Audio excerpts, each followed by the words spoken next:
I took the job because I needed something quiet, something predictable. My last job had ended badly. Layoffs, budget cuts, the usual. And I wasn't in a position to be picky. When I saw the listing for night attendant, private bus depot, minimal duties, it sounded perfect. The pay was strangely high, but the responsibilities were simple. Stay in the office, monitor arrivals, log departures, and follow the rules posted inside. That last part didn't bother me at the time. Every job has rules.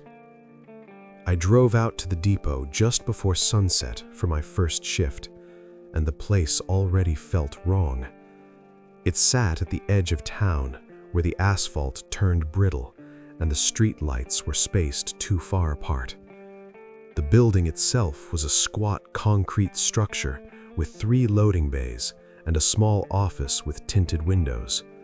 No logo, no company branding, just a flickering sign that read Terminal 7. I didn't remember there being 6 others. Inside, the office smelled like dust and old coffee.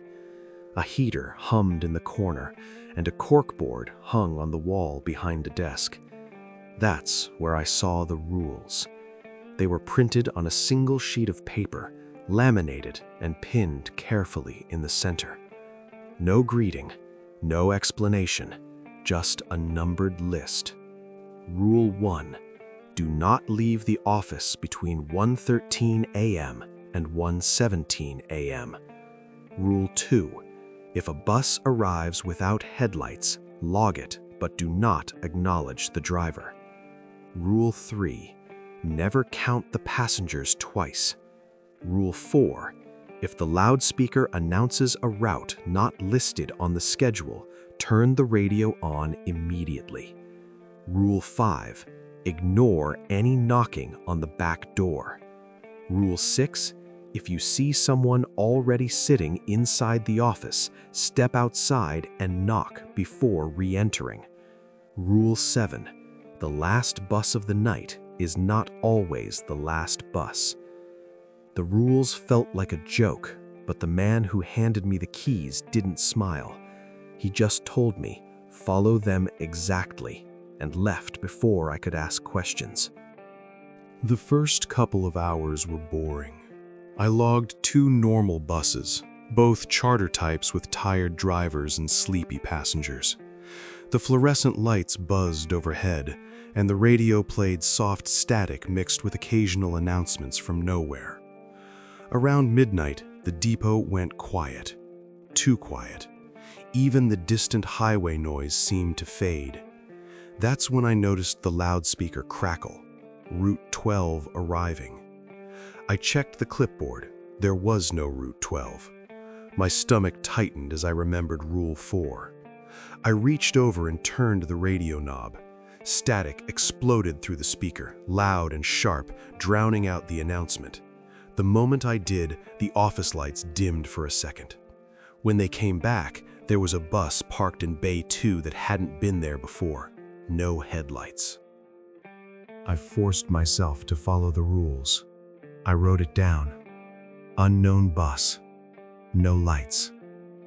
The bus doors opened slowly, like something inside had pushed them apart. Passengers stepped out, one by one. They moved too evenly, each at the same pace. I counted 8, then 9, then 10. I looked down to log the number. When I looked back up, I almost counted again, but Rule 3 stopped me. Never count the passengers twice. So I didn't. I just watched them walk past the office window. One of them turned their head toward me. Their face was blurred like fog on glass, but I could see their mouth moving. I couldn't hear anything. After the last one disappeared into the dark, the bus doors closed. It drove away without turning on lights. At 1:17 a.m., my watch beeped. Rule 1. I stayed seated. The office suddenly felt colder. That's when someone knocked on the back door. Slow. 3 times. I froze. The knock came again, louder. Then a voice. "You forgot to count me." My throat went dry. I kept staring straight ahead. The knocking turned frantic. The door rattled like someone was trying the handle. The heater clicked off, and the room filled with silence except for the pounding. At 1:17 exactly, it stopped. Just like that. No footsteps, no sound.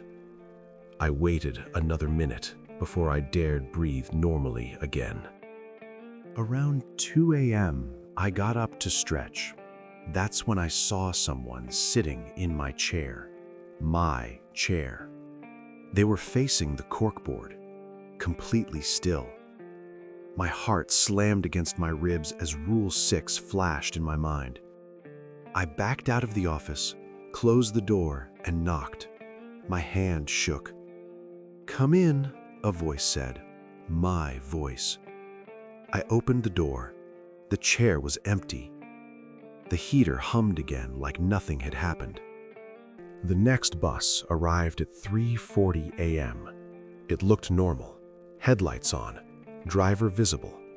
I relaxed until I saw the destination sign. Last route. No number, just those words. The driver didn't look at me. He just opened the doors. No one got off. After a minute, they closed again. The bus stayed there. I waited for it to leave.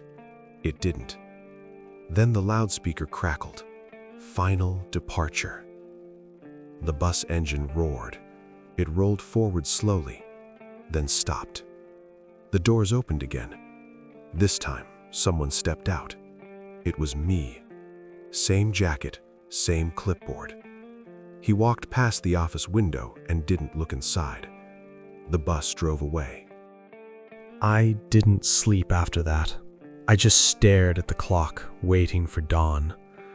When the sun finally crept over the horizon, I grabbed my things and left. As I locked the office, I noticed something pinned beneath the rules sheet, a smaller note I hadn't seen before. It read, "Rule 8. If you see yourself board the last bus, do not return for your next shift." I folded it and shoved it into my pocket. That was 3 nights ago. Tonight, my phone rang. It was the depot manager. He sounded annoyed. "You're late," he said. "The next guy never showed. We need you back at Terminal 7. I told him I quit. He paused. Then he said, "That's strange. You already clocked in." And in the background, I heard the loudspeaker. Final departure.